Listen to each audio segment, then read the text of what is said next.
Hi friends, I thought you might like an update video now that the dust has settled on getting my parents settled into a long-term care facility. First, I want to say thank you for just being there so I can vent, I guess. It was hard to share emotionally, but I thought it was really important to sort of catch the honest feelings of what it's like to go through this process. But maybe we'll have a video where I don't cry. Maybe. So as I was going through the process and thinking of some things, I made a spreadsheet, if you know me, as I do, of some basic things that I wished I had known or that I now know for my own future. This is not an exhaustive list because there are professionals who do this, and these are just some of the things that I noticed and that really were highlighted during this process for me that were really important, or things that could have made it easier, or things that we did that made things easier. All right, here's the very short list, and I am going to put in the comments a link to some blank templates and documents that I found online, because I realized I didn't have to reinvent the wheel. There are so many resources out there. These are just some of the things I thought of in the last week or two. First, for your own aging parents, so forgive me, I'm going to look at my spreadsheet. For your own aging parents, one of the first things that I noticed, and one of the first things that I did for my parents to help them out, was to jump in on their finances. My mom was the sole caretaker of the finances, and my mom, as you know, was the one with the dementia first. And I noticed, or they brought to my attention, that she had missed some bills, which was not like her at all. So when I took over their finances, the first thing I did was to freeze her credit. Now, I should have froze both of their credit, but I only froze my mother's, thinking that, well, my dad wasn't there when she was deciding, yes, I need this credit card from this store that I never go to. Anyway, freeze their credit. Sign up for if you're in the US, sign up for the US Postal Service Informed Delivery. Electronically, what it does is scans the mail, and you get an email every day with the mail that is coming to their residence. So you can see if any bills are coming that you may miss.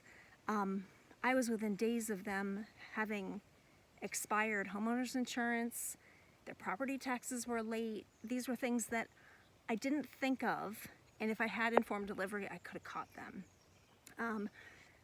Technologically, we really enjoyed the Alexa Echo, Alexa Together.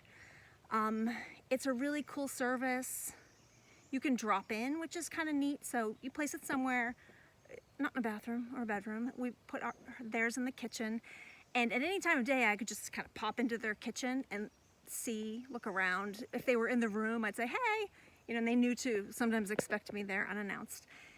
It will also tell you if it detects movement, if it detects interaction. So in the morning, you can get a reminder, Alexa detected a person. Okay, cool, it's 7 a.m., I know they're up, everything's fine. Anyway, Alexa Together. That's great if your loved one does not unplug the device.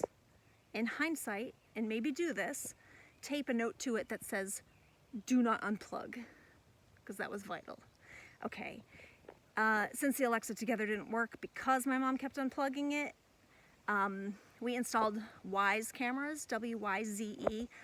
There are probably other Wi-Fi cameras around. The nice thing about them is they're Wi-Fi, basically. You just need some electricity. They're small, you mount them, and you can watch live. The service is only it's free, or you can get the service that will record and show you more, I guess. Only like $2 a camera, which was great. I told my mother they were for the Wi-Fi. She knows nothing about internet. She was suspicious. What's that thing? What's that thing? She asked my kids, what's that thing? It's the Wi-Fi. It's for the Wi-Fi, so you have internet. That seemed to appease her, and we put it strategically And that was helpful. The nice thing is you can go to live. This will bust the Wi-Fi lie. If you need to, you can speak through it. I don't recommend this if you told them it's Wi-Fi, because it will freak them out. If they're not resistant to sort of being watched, you can tell them it's a security camera and I can see you sometimes, so you may hear me if I think something's dangerous. Anyway, wise cameras. Age-proof their house. See if they'll consider downsizing. For a few years, I have heard of this concept of Swedish death cleaning. We're minimalists ourselves, but nothing will bring home minimizing your belongings like going through a lifetime of belongings. So if your parents are amenable to downsizing or sort of decluttering at this point, see if you can get them on board. I just know that would have been very helpful. Get all of their prescriptions. They might not update you as they get new medications, but maybe ask just every month or two, and they will know. It's just for safety. You just need to know if you're their contact, emergency contact, know their prescriptions, and find out if you can get their medical history. I knew a lot about my mom. I didn't know much about my dad at all. He was healthy as a horse basically his whole life, but when he went in the hospital for something, they said he had arrhythmia, and they asked if he had any history of arrhythmia. And I realized that when I was a teenager, he mentioned having an irregular heartbeat and talked about it like it was just something he had. I had forgotten about that. I didn't know it was a condition. So I told the doctors that, but I said, I truly don't know. He mentioned this when I was younger. I didn't know his history. When I was trying to sort through some of their belongings, he had stashes of diabetic medication. I think he was mostly hiding that from me. So get them to tell you. Get them to tell you their medical history. Okay, that's for your aging parents. Here's for you. Put your assets in a trust. A living trust is easy to set up. I don't think it costs any money. You can find online. In some states, you record it with the recorder's office. It's an easy recording fee. It's just a nice way to keep your assets somewhere. That way you assign where they go in the event that you die. It's not subject to probate. There's less legal risk with a trust. So something to do. Put your assets in a trust. Create an advance directive and be specific. I was thinking about the conversation I had with my parents about a year and a half ago, and the things that they said that were important to them that they wanted. If I had just thought to video them telling me, I think it may not have worked, but I feel like if I had a video of my dad saying, if this happens, the most important thing is we want to be together. If I had a video of him and my mom saying these things that I could then play back to them while we were moving them into the facility, not gonna cry. I think he would have been at least slower to anger, or it maybe would have interrupted his thoughts a little bit.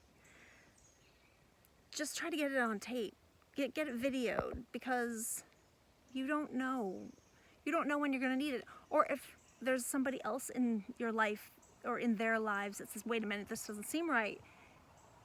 You can have the legal power, but if you have their own words in a video, that's compelling. Okay. Keep all your prescriptions and all of your medical history in some kind of shared drive. Google is great for shared drives.